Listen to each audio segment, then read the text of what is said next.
சிறையில் இருக்கும் சசிகலா கட்சிக்குள் நிலவும் குழப்பங்களை நினைத்து வேதனையில் இருக்கிறார். கட்சி நிர்வாகிகளுக்குள் நாளுக்கு நாள் விரிசல் அதிகமாகிக் கொண்டிருப்பது கட்சிக்கும் ஆட்சிக்கும் ஆபத்தாகிவிடும் என்று குடும்ப உறவுகளை சந்திக்க திட்டமிட்டுள்ளார் சசிகலா. கசப்புகளை மறந்து ஒன்று சேர்வதற்கான இணைப்பு வேலைகளில் மன்னார்குடி குடும்பங்கள் ஈடுபட்டுள்ளன.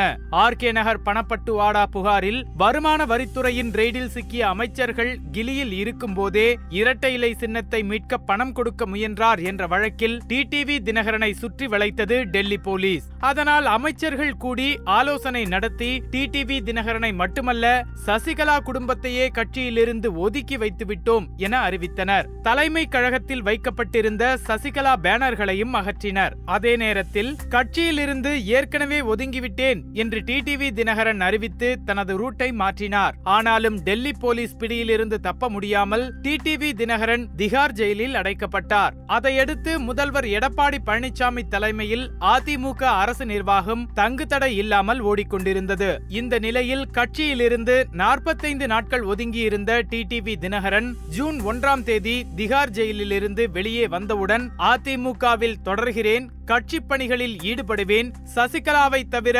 அதிமுகவில் இருந்து தன்னை நீக்க வேறு யாருக்கும் அதிகாரம் இல்லை என்று தடாலடியாக பேட்டியளித்தார். அவரது பேட்டி முதல்வர் எடப்பாடி அணிக்கு அதிர்ச்சியை கொடுத்தது. டிடிவி தினகரனின் அடையாறு இல்லம் மீண்டும் பிஸியானது.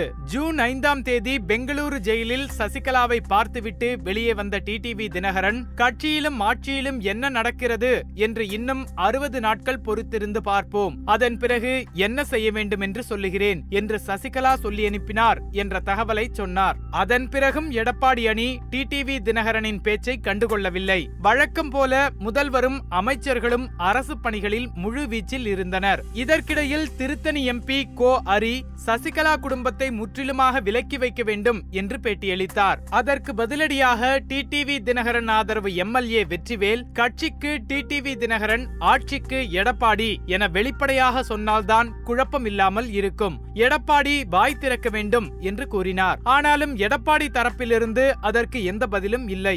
இப்படி மோதல் நாளுக்கு நாள் முற்றி வரும் தகவல் சசிகலாவுக்கு சொல்லப்பட்டு விட்டது. அதுபோல மன்னார்குடி உறவுகளும் இந்த மோதலை ரசிக்கவில்லை. இப்போது எழுந்துள்ள பிரச்சனைகளை பேசி தீர்க்காமல் விட்டுவிட்டால் ஆட்சிக்கும் கட்சிக்கும் பெரிய அளவில் பிரச்சனை ஏற்பட்டுவிடும் என்ற கலக்கத்தில் அவர்கள் இருக்கின்றார்கள். அதனால் அவர் இந்த பிரச்சனைகளுக்கு இப்போதே ஒரு முடிவு கட்ட வேண்டும் என்று திட்டம் வகுத்திருக்கிறார்கள். இது தொடர்பாக எடப்பாடி அணியிடம் பேச்சு நடத்தி சில நிபந்தனைகள் முன்வைக்கப்பட்டுள்ளன.